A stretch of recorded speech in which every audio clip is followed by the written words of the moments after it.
Hi, it's Vic Highland. This is the seventh one about setting up as a guitar teacher. Today I'd like to talk a little bit about how you can expand some of the things that you're doing, sort of focusing on other areas that you can develop your business, which will obviously cover other musical ventures. This is one area which very early on when I was setting up as a teacher I realised would be an important aspect. So instead of the just one-to-one teaching, but it's the way that we could trade ideas and trade skills into other areas. So for instance, I worked out quite early on that if you're teaching guitar, you've obviously got people who are interested in playing because they're learning, but they would also be interested in coming to see you play or be involved in playing themselves at gigs, which gave another perspective about how you could maybe sell tickets or get them involved, do concerts for pupils and the rest of it. And it was a very good way of networking, because it got people really interested in the whole concept of playing and the things that were required, stage skills, equipment that was required, etc. Because when you look at that, there are lots of other perspectives on this as well, which if you just go down the route of just teaching an instrument and that's the end of it, you never really tap into. And the thing that really sort of alerted me to this was actually something that was said to me by someone who was a clarinet teacher, who really was a performer, but he was just doing teaching to pay the bills. And he sort of resented it. And I thought, well, actually, you're missing an opportunity there for people to get involved in actually as another aspect of your work. Because when you look at it, there's all sorts of things like selling books and selling equipment, getting things repaired, as I said, developing concerts. You could actually move into all of those areas.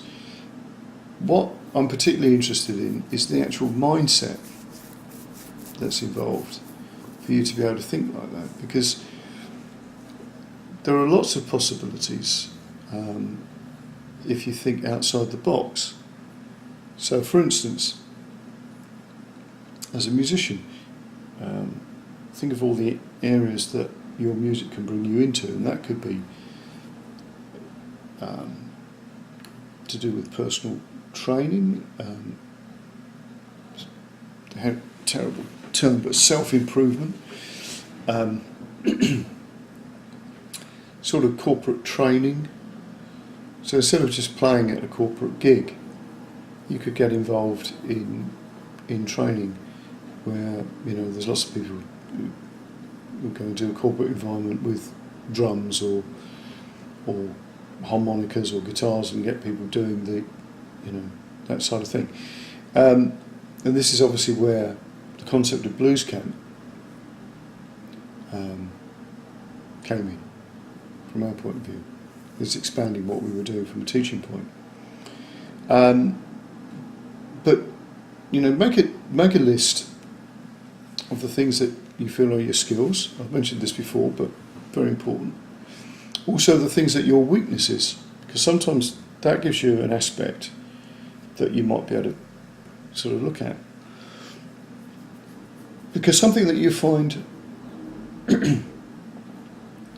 challenging, it could be something like music reading or whatever, somebody else is going to find difficult. So you may have good strategies for dealing with that personally that you can teach other people. So you could run courses on all sorts of things like songwriting or songwriting for dummies type of thing. And you'd be amazed that if you step slightly outside of your comfort zone and look at something slightly differently, like for instance songwriting or recording or something like that, you'd be tapping into a different market. So this time, it's also by expanding the area that you're working in, sort of protects you slightly from the vagaries of fashion and whether your style of playing or something is in fashion or not. I mean, we're pretty much okay with guitar, but in certain instruments you are very much affected by that. So even instruments like bass, certainly from the teaching of it, goes through fashion dips and what have you. And certain instruments that are fashionable at the moment, I'm thinking about the humble ukulele, will not be fashionable in a couple of years' time, probably. But at the moment, it's sort of riding high. So, you're always keeping your eye on the market and what's going on, because you have to, you've obviously got to pay the bills.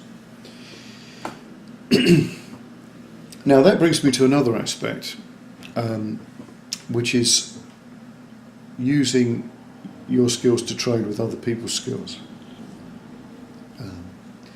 and maybe not transferring any money. If you know somebody who's good at fixing computers or good at repairing your car or something like that, you can trade your guitar lessons for their time, and that can be really, really good at expanding your client base.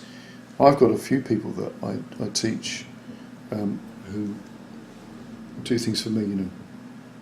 Fix computers is one of them. Something I'm not particularly good at, and obviously helping me out with software and things, and just general, people that there's certain skills that you need occasionally, and you can just teach them, and they'll come in over a period of time and maybe teach you another skill, or maybe some sort of physical training type thing that you can exchange.